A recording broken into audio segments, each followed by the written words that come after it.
People always ask me what got me into yoga, and the story is a little bit long, but I'll shorten it. So at the age of 7, I used to be the smallest kid in school, and I used to get beaten and bullied.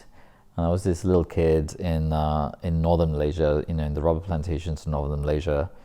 And then the year later, my parents, we moved to the city, and one of the best things my parents did was put me into a martial arts class.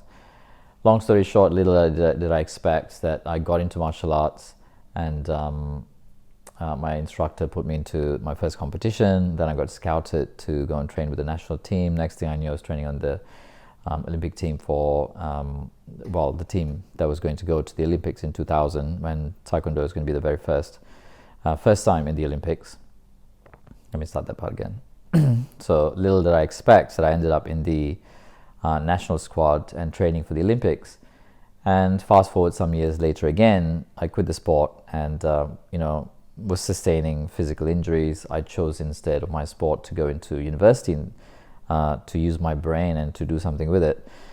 And I ended up in corporate. I was studying, I was working, and I discovered this thing called stress. And I kept hearing from outside, but also there was some voice in my mind that kept telling me about this thing called yoga.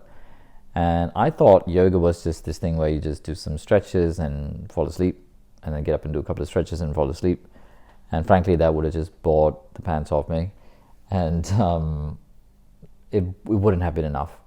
I needed something that would just keep me active as an athlete, continue to not only keep me active, but heal my body. So I started the search, and I found my very first yoga class, which was very physical. And I had such an amazing experience that it just hooked me straight away. And there was my journey, the beginning of my yoga journey. And here I am 2.5 decades later. Yoga has just, I'd say yoga has found me rather than me find yoga. And it's led me to a life that was unimaginable when I went to that very first yoga class.